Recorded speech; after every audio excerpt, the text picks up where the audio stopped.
שלום ילדים, בוקר טוב. איזה יופי. אני מרגיש כמו בישראל. לא, אני מרגיש יותר טוב מאשר בישראל. איזה קבלת פנים. כל הכבוד לכם. תודה. אני שמח להיות פה. ואני מקווה שאנחנו עוד נתראה הרבה מאוד פעמים. אני מאחל לכם לימודים טובים, ואני מאחל לכם קשר מצוין עם ישראל, ושתהיו גשר, פואנטה, גשר, בין מקסיקו לישראל. זה יהיה הדבר הכי חשוב. אז תודה לכם ילדים, ובהצלחה בכל. להתראות. Ustedes al escoger el taller de Israel, la línea de Israel en Yahadut Shelanu, sabemos que tienen esta inquietud. Nuestro deseo y nuestra responsabilidad es acompañarlos en esa inquietud para que puedan desarrollar y conocer más sobre Israel y las problemáticas que enfrenta en sus diferentes épocas. Entonces, en un esfuerzo por hacer eso, hoy tenemos el gusto de tener al embajador que nos va a hablar claramente de la amenaza más grande que sufre el Estado de Israel hoy en día. No es una amenaza militar, no es una amenaza de guerra como habíamos tenido en otras situaciones, no es una amenaza completamente diferente y que realmente está en nuestras manos hacer la diferencia. Entonces, el entender el BDS o no entender el BDS no es una cuestión de historia, sino es una cuestión de presente y que hace la diferencia. Por eso tienen el gusto de tenerlos y ustedes tienen el privilegio de estar aquí. Le doy la palabra. You were very precise in saying that nowadays, thanks God and thanks to Tzahal, we don't have a military challenge, a military threat, a strategic threat on Israel. Yes, of course, Iran has become a big problem, and I guess you read the newspapers and you see that Iran is gradually going back on its commitments regarding the nuclear program. So yes, a nuclear Iran is a big problem, not only to Israel, by the way, it's a problem to Europe as well, to the United States, to the whole world. But strategically, we aren't living under a threat as it used to be, let's say, until 1973, until the Yom Kippur War, where we had to confront armies on all our different fronts, on all our different borders. So nowadays, the real threat is delegitimization of Israel, saying that Israel is the only country in the world that has no right to exist. Now, to be anti-Semitic today is not trendy, it's not acceptable, although you have a rise in anti-Semitism in Europe. But again, intellectuals and others prefer to attack the Zionist movement. You might remember in 1975 there was a resolution at the UN which said that Zionism is racism. 1975. And unfortunately, the Mexican president at the time, Echeverría, voted in favor of this resolution, and only in 1990 the resolution was revoked. So since 2000, I would say, since the Durban conference, I guess since you have studied BDS, you are familiar with the Durban conference, since 2000 onwards we have been undergoing this BDS trend, very much present in Europe, in the United States, in North America, except, thank God, in Mexico, but in Canada and the United States, in the academia, in the universities, it's very present. You have an academic boycott, you have a cultural boycott, you have a commercial boycott, and the model is South African apartheid. So, this is what we are really coping with nowadays. One should be very alert, even if, for the time being in Mexico, BDS is marginalized. One should look out, and when you feel there is a boycott, as I understand there was when the Israeli embassy organized this cultural event in the metro, and you had an incident of BDS demonstrators. You had a few weeks ago at Yunnan a conference on BDS. So one should really look out, be alert, and be prepared to struggle with BDS promoters. I'm more interested in having a conversation with you and listen to your questions. So I think, as an introduction, I'll stop here, and please ask your questions or give me your comments. Thank you.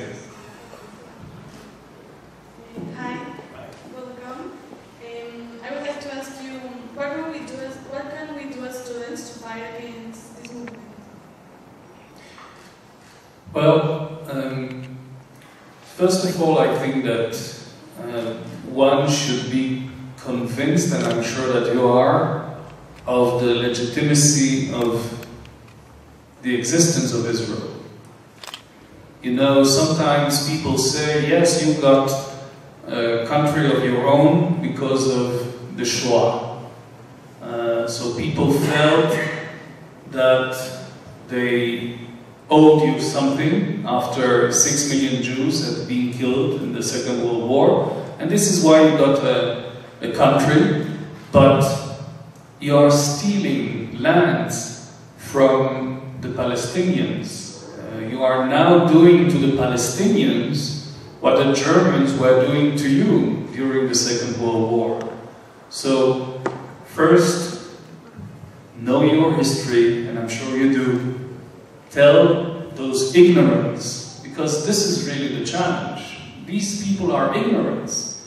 They are perhaps also anti-Semites, as I said, but they don't want to publicize their hatred towards the Jews, so they take it on the state of Israel. So tell them about the profound links of the Jewish people to that land, to Eretz Israel.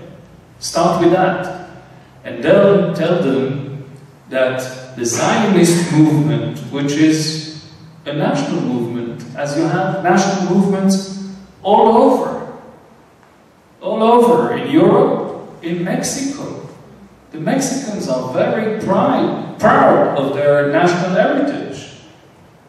So you can also explain about our national heritage, our links from the Old Testament onwards to that particular piece of land, small piece of land, and tell them about the Zionist movement, and the establishment of the State of Israel, which has nothing to do with the Shoah. We paid an enormous price, the Jewish people paid an enormous price in the Shoah, but in any case, we would have established a Jewish state. So, I would say, as students, future students, be intellectually prepared, and I'm sure you'll do a great job. Thank you. Why does the UN support and it's in favor of the BDS movement? The UN? Yes. Yeah, no, you have very good questions, I must say. I'm not sure whether the UN is really supporting BDS. The UN, you know, once someone said that if the Arab countries would pass a resolution that the world is flat, it would pass because they have an automatic majority. So this is the problem at the UN. We unfortunately lose time and again when you have anti-Israeli resolutions, because you have tens and tens of Arab and Muslim countries, and then you have third world countries,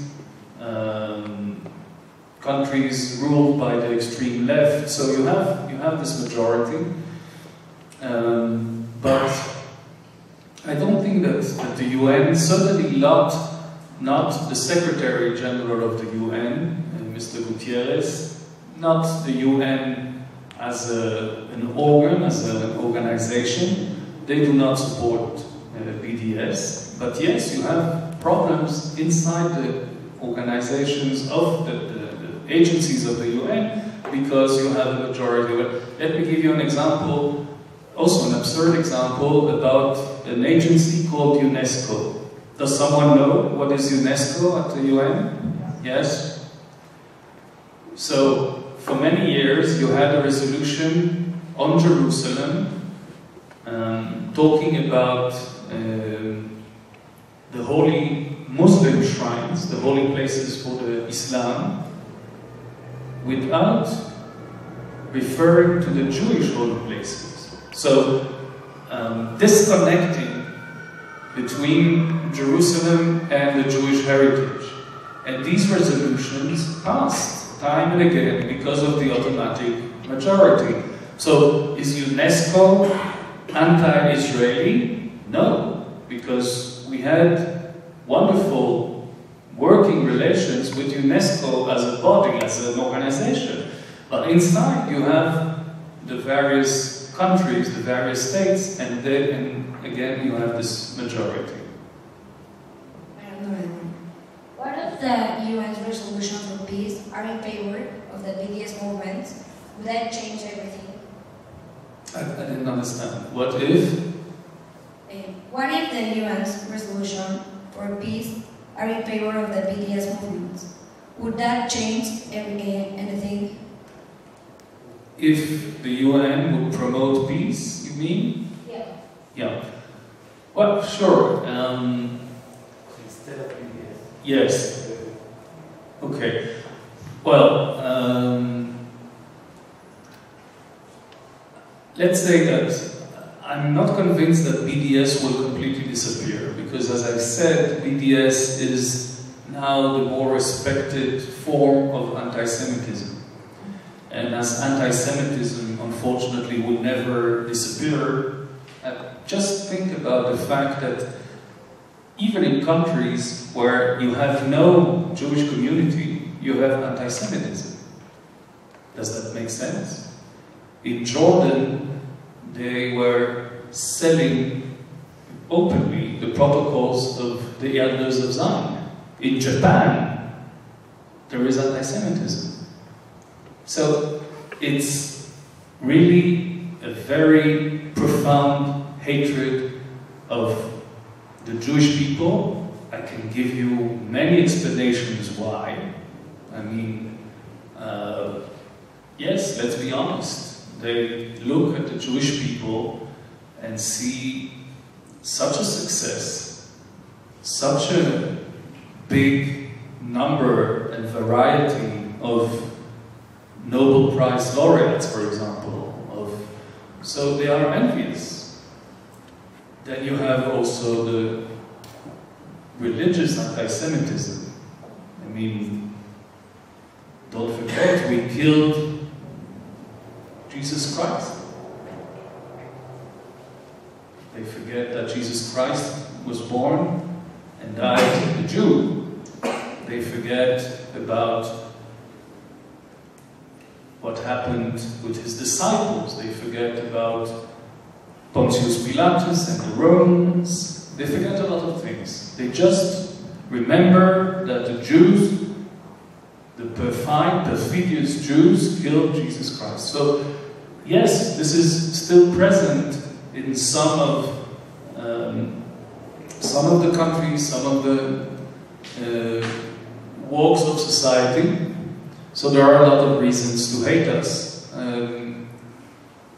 Some hate us because we were bankers, because we had no choice.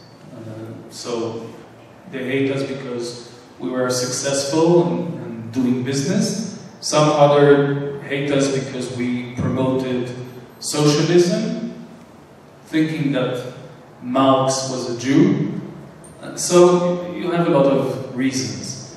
But yes, if there would be a peaceful settlement between us and the Palestinians, this will definitely positively impact on anti-Israeli sentiment in the world. Yes, I believe that. What does the government of Israel intend to do against this movement? That's a good question.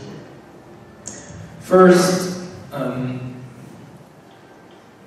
where this movement is not a center movement, let's take the example of Mexico. I think that the best strategy is to handle it discreetly, behind the scenes. We have tools. What we don't want is to give them publicity. We don't want to make them more important, more influential than they are. Because, as I said, in Mexico it's very marginalized. And you have that also in other countries. With regard to the economic BDS, fortunately, it has almost no impact. So again, making a big fuss, making a big noise about BDS in the economic sector would be a tactical or strategic mistake.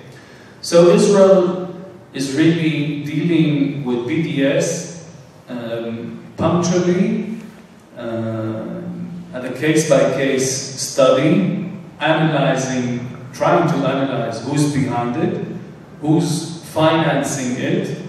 Sometimes you have the Palestinians and influential Arab states pouring money. Sometimes it's local.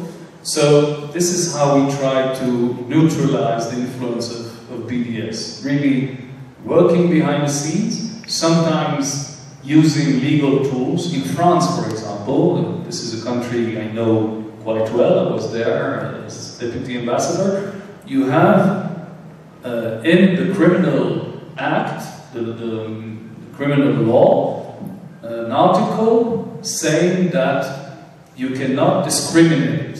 And according to the courts in France, BDS is discriminative. It's like discriminating between people of different religions, people of different ethnicities. So we drag the BDS movement to the courts, and they lose case after case, case after case.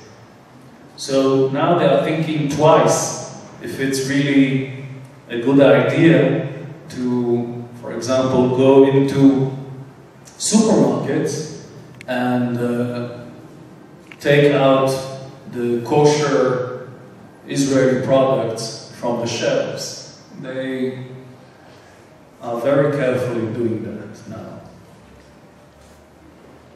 Do you think the BDS movement is going to be no difference, or do you see any future to this movement?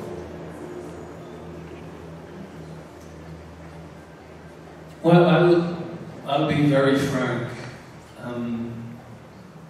You know, when I just addressed the alumnos, I said that values and education for values values is something really key. Without values, a set of values, and we are fortunate as Jewish people to have a very big and rich set of values, there is no future to any people in the world. This is my conviction. There is no future to any country, any state. And I'm saying that because I think that what is needed in Israel, Israeli society, is to come back to our original values. We talk in these days and this week, remembering the assassination of Yitzhak Rabin, a lot about tolerance. We speak a lot about peace, about coexistence, and I'm sorry to say that it is lacking in Israeli society. I said also that I'm envious of the harmonious relations here in the Jewish community between Ashkenazi and Sephardi, between secular and religious and Orthodox. And this is lacking now in Israeli society, unfortunately. This is weakening us vis-a-vis external threats, but this is also giving fuel to the BDS movement, because they say, you see, there is apartheid in Israel vis-a-vis the Arab minority. There is apartheid vis-a-vis the Palestinians. So, all in all, I don't think that BDS will become an existential threat. No. But I would hope that for our sake, even before, battling and struggling against BDS, for our sake as a Jewish people, we would become again much more closer to our core values of respect of the other, of coexistence, of equality, and doing that, I'm sure that the society will become stronger, and at the same time, our haters, BDS or others, will become weaker. Why does the BDS is recognized by the world as a pacifist movement if it has terrorist origins? This is also a very good question. I think that the world is a large word, but the people in favor of BDS, again, try to represent this movement as a pacifistic movement. This is very trendy. And they ignore the fact that indeed there are people with links to terrorist organizations who are members of BDS movements. And it's difficult for us, but we succeed in some cases, in many cases even, to show that this or that so-called pacifist, so-called Pacific operative, activist, has links, direct links to terrorist organizations, whether through finances or whether he was himself a terrorist who became a BDS activist. You know probably that in Israel you have a law according to which we do not grant access to BDS activists, and there was now a court decision against a guy named Ali Shakur, who works for an international non-governmental organization, Human Rights Watch, and he said, "What do you want from me? I'm kosher, I'm a peace activist, and I think that the only way to combat Israeli aggression is through BDS." So we delved into his history, his personal history, and we discovered that he's not really a pacifist, that he's really linked to terrorism. So the Supreme Court of Israel said, you, Israeli Ministry of the Interior, were right by denying to this person the access to the Israeli territory. So, as I said, we have tools, we have the means to fight against BDS and to show to the world that it's not such an innocent movement. Which NGOs are helping the government of Israel to counterattack the BDS? One of the famous NGOs in Israel counterattacking BDS, as you say, is called NGO Monitor. Have you heard about NGO Monitor? No. Look it up afterwards in Google.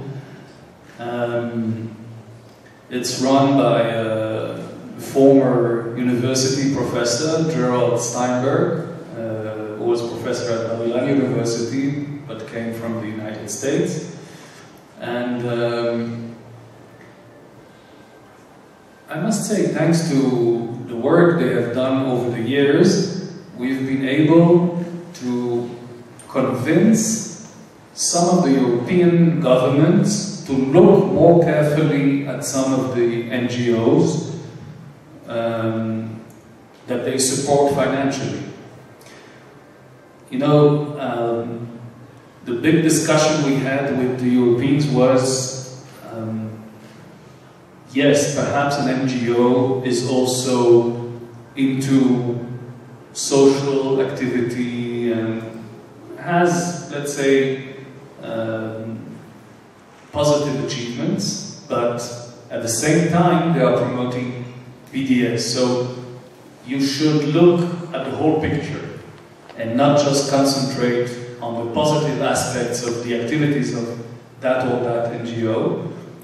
And as I said, we've been successful in this dialogue with many of the European governments who are now much more careful when they come and finance an NGO, both in their countries and in Israel. I'll tell you a story. I was some years ago at the European Parliament, and I had a discussion, an open discussion in the Parliament with people from B'Tselem. You might have heard of the NGO B'Tselem in Israel, and other Israeli NGOs.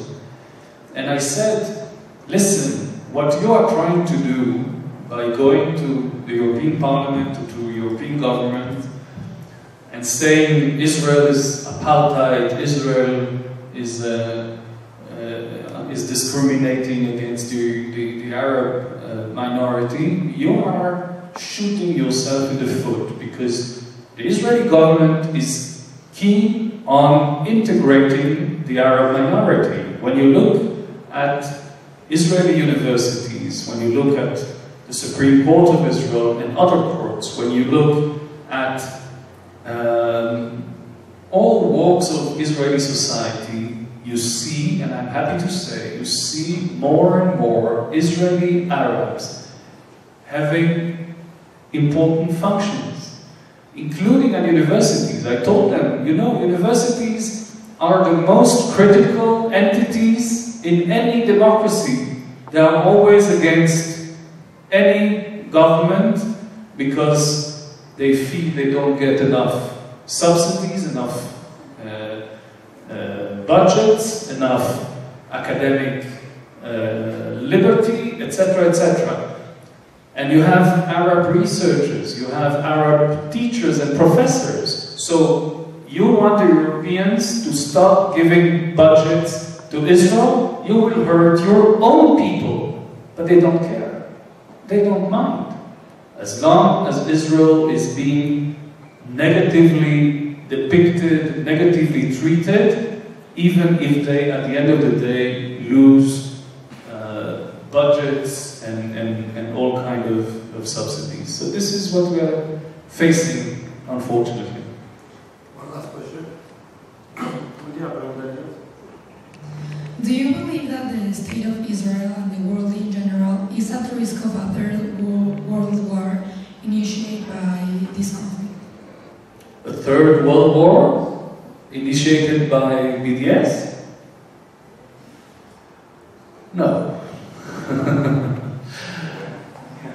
No, not really. I think that you have enough explosive conflicts around the world who might escalate into a third world war. Like, for example, we spoke about the nuclear Iran. This is a threat to world peace. Maybe, I don't know what's in the head of the head.